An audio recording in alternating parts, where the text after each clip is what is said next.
श्री गणेशाय नमः। पीएपीसी pharma classes में आपका स्वागत है। आज हम जिन क्वेश्चंस की बात करने जा रहे हैं वो 2019 के अंदर रेलवे फार्मासिस्ट के क्वेश्चंस से, इसमें से हम केवल फार्मास्यूटिकल क्वेश्चंस की बात करेंगे जिसमें टोटल 100 क्वेश्चन आए थे। ऑलमोस्ट 25 क्वेश्चन आज हम इस वीडियो के अंदर करेंगे और विदाउट वेस्टिंग द टाइम हम अपने क्वेश्चन शुरू करते हैं। पहला क्वेश्चन है, hammer mill work on the principle of. Hammer mill किस प्रिंसिपल के ऊपर आपका काम करती है? तो आंसर क्या रहेगा आपका? इम्पैक्ट प्रिंसिपल के ऊपर। अगला है, enamel is a constituent of. Enamel किस चीज़ का कॉन्स्टिट्यूएंट होता है? Hair, nail, bone, teeth. तो आपका आंसर क्या रहेगा? टीथ का। अगला है, in differential thermal analysis a record is made up of the. Thermal analysis की बात करें, थर्मल मतलब हीट की बात करें तो टेम्परेचर की बात होगी। तो क्या आंसर हो जाएगा आपका? Temperature difference. अगला आपका, serum creatinine is considered to be a more reliable indicator for the evaluation of. Serum creatinine मतलब आप क्रिएटिनिन वैल्यू निकाल रहे हैं यानी जीएफआर निकाल रहे हैं, और जीएफआर हम किसके लिए निकालते हैं? किडनी के लिए। तो आंसर क्या हो जाएगा आपका? Kidney function test. इसके बाद अगला क्वेश्चन देखिए, angioedema. Angioedema is adverse drug reaction affecting the. तो किसको अफेक्ट करता है आपका एंजियोएडिमा? ये अफेक्ट करता है आपकी स्किन को। इसके बाद अगला क्वेश्चन देखिए 8 नंबर का, Entamoeba histolytica belongs to class. Entamoeba histolytica कौन सी क्लास से बिलोंग करता है? Fungus, protozoa, virus, bacteria. तो आंसर क्या रहेगा आपका? इसका आंसर रहेगा प्रोटोजोआ क्लास से आपका जो एंटा अमीबा हिस्टोलाइटिका है वो बिलोंग करता है। अगला क्वेश्चन देखिए अब, the CMC section of investigational new drug application should be bound in A orange press board binder, green press board binder, black press board binder, red polyethylene binder. तो आपका answer क्या रहेगा इसके अंदर? Green press board binder. इसके बाद अगला question देखिए, question number 10, calamine lotion is example for. Calamine lotion किसका एग्जाम्पल रहेगा? Liquid gas phase mixing, liquid liquid phase mixing, solid liquid phase mixing, soluble solid liquid phase mixing. देखो calamine lotion के अंदर आप सॉलिड और liquid को मिलाते हैं, तो क्या आंसर रहेगा आपका? Solid liquid phase of mixing.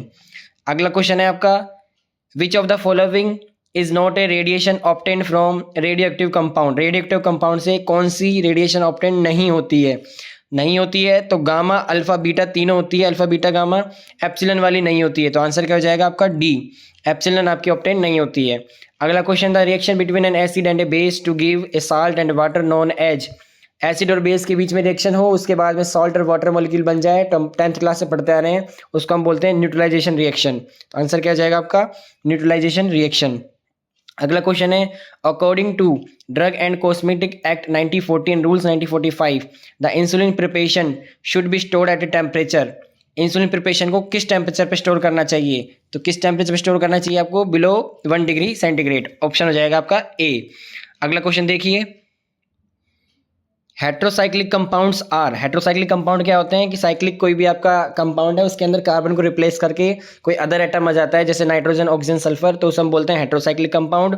यानी कौन से कंपाउंड होते हैं वो? Cyclic compounds. एलिसाइक्लिक नहीं होंगे, ओपन चेन नहीं होंगे, नॉन साइक्लिक नहीं होंगे, सो क्या बोलेंगे हम? साइक्लिक कंपाउंड्स होते हैं हेट्रोसाइक्लिक आपके कंपाउंड।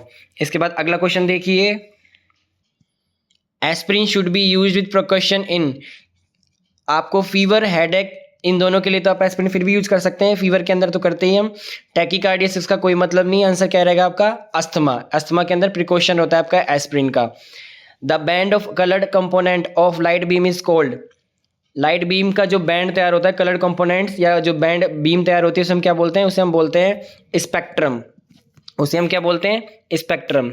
इसके बाद अगला फार्मास्यूटिकल क्वेश्चन देखिए, क्वेश्चन नंबर 19 लिखा हुआ है यहाँ पे, how many chromosomes are there in human being. Human being के अंदर कितने क्रोमोसोम्स होते हैं? तो आंसर क्या रहेगा आपका? 23 पेयर यानी 46 क्रोमोसोम्स आपके ह्यूमन बींग्स के अंदर प्रेजेंट रहते हैं। अगर वो एक्स और वाई अलग करता तो हम बोलते हैं 22 + x या 22 + y जो भी, तो हम यहाँ आंसर क्या रखते हैं? 44। लेकिन अभी सीधा आंसर है हमारे पास 46 क्रोमोसोम्स होते हैं किसी भी ह्यूमन बींग के अंदर। इसके बाद नेक्स्ट क्वेश्चन है, the transformation of larva into an adult through drastic change is called. इसे हम क्या बोलते हैं? इसे हम बोलते हैं मेटामॉर्फोसिस प्रोसेस।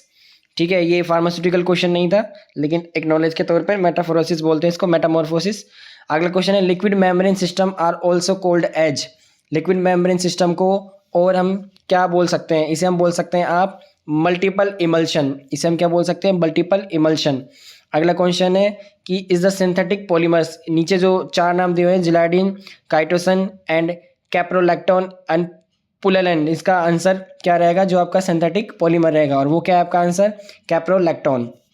अगला क्वेश्चन है spreading coefficient is a factor to be consider in the preparation of, spreading factor के कोफिशिएंट को कब आपको देखना होता है, तो कब देखना होता है आपको वाइडली स्प्रेड करने के लिए, सॉल्यूशन बिल्कुल नहीं, इलिक्सिर ये भी नहीं, ऑइंटमेंट यहाँ भी नहीं, लोशन, लोशन आपका वाइडली स्प्रेड होना चाहिए, तो हम क्या बोलते हैं स्प्रेडिंग कोफिशिएंट आप लोशन के लिए करते हैं। अगला है the ratio by number of atom for water is HO, H और O के लिए पूछा है आपका कितना होता है वाटर के अंदर आपका रेशो, तो सबसे सरल क्वेश्चन है यहाँ पे, आंसर क्या रहेगा आपका 2:1।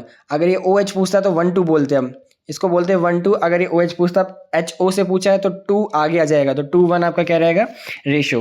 ये सबसे सरल क्वेश्चन था, लेकिन फिर भी इसको करने में जल्दबाजी में आप इसमें मिस्टेक कर सकते हैं। इसके बाद अगला क्वेश्चन देखिए, magnesium sulphate is commonly known as, magnesium sulphate को हम कॉमनली क्या बोलते हैं, तो इसे हम बोलते हैं एप्सम साल्ट, है ना, इसे हम क्या बोलते हैं एप्सम सॉल्ट। अगला है capsid is present in, capsid किस में प्रेजेंट होता है, तो ये आपका प्रेजेंट होता है किसके अंदर, ये आपका प्रेजेंट होता है वायरस के अंदर।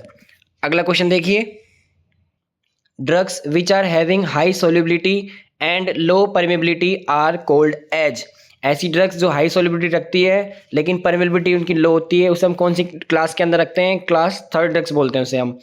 इसके बाद अगला क्वेश्चन है 34, in stomach the stimulation vagal that increase the gastric acid due to, तो इसके अंदर क्या आंसर रहेगा आपका मस्करिनिक रिसेप्टर का, मस्करिनिक रिसेप्टर का एग्जांपल यहाँ कौन सा दिया हुआ है, यहाँ पे दिया हुआ है आपका M3 रिसेप्टर। अगला क्वेश्चन है buffer are added in the sterile product to maintain, buffer का यूज हम किस लिए करते हैं, आप बफर को क्यों ऐड करते हैं हम, ताकि आपकी पीएच बरकरार रहे, तो आंसर क्या आ जाएगा आपका यहाँ पे पीएच। अगला है BCG vaccine is a Bowen strain of, BCG vaccine Bowen strain किसकी है, तो ये किसकी है आपकी माइकोबैक्टीरियम ट्यूबरक्लोसिस की, ठीक है। इसके बाद अब अगला क्वेश्चन देखिए, which of the following is the basic chemical test to identify anthracene glycoside, anthracene glycoside को आइडेंटिफाई करने का बेसिक टेस्ट कौन सा है अलोए के लिए, तो आंसर क्या रहेगा आपका मॉडिफाइड ब्रॉन ट्रिगर टेस्ट से आप क्या कर सकते हैं, आप एंथ्रासिन ग्लाइकोसाइड अलोइस के अंदर आप आइडेंटिफाई इजीली कर सकते हैं। इसके बाद अगला क्वेश्चन है the equation involve in the quantum mechanic approach the molecular modelling is, molecular modelling को अप्रोच करने वाली क्वांटम मैकेनिज्म, तो आंसर क्या रहेगा आपके इसके अंदर, ये सीधा याद करना है आपको श्रोडिंगर वेव इक्वेशन, क्या रहेगा आपका श्रोडिंगर वेव इक्वेशन। अगला commonly used spice clove is obtained from, देखो क्लोव पूछा है तो क्लोव रूट से नहीं मिलती, लीफ से नहीं मिलती, राइजोम से नहीं मिलती, किससे मिलती है फ्लावर बर्ड से, तो आंसर क्या हो जाएगा आपका फ्लावर बर्ड। इसके बाद क्वेश्चन नंबर 40 देखिए, internationally accepted method for measuring obesity, obesity को मेजर करने के लिए इंटरनेशनल एक्सेप्टेड मेथड कौन सा है, तो वो कौन सा है आपका बॉडी मास इंडेक्स, ठीक है। इसके बाद अगला क्वेश्चन है what compound is present in ashwagandha, ashwagandha में कौन सा कंपाउंड प्रेजेंट होता है, terpenoid alkaloid, terpenoid glycoside, steroidal lactone, steroidal glycoside, ठीक है, तो आंसर क्या रहेगा आपका स्टेरॉयडल लैक्टोन। इसके बाद अगला क्वेश्चन है सोडियम बाइकार्बोनेट को हम और क्या बोलते हैं, caustic potash, Epsom salt, Rochelle salt, ये दोनों तो बिल्कुल नहीं है, आंसर क्या रहेगा आपका बेकिंग सोडा बोलते हैं। इसके बाद आगे के क्वेश्चन हम अगली वीडियो में डिस्कस करेंगे। कोई भी आपको एरर लगे, ह्यूमन एरर है, बाय मिस्टेक हो जाती है, तो आप हमें ज़रूर बताएं और अगले कमेंट ज़रूर करें। इसके अलावा जय हिंद जय भारत।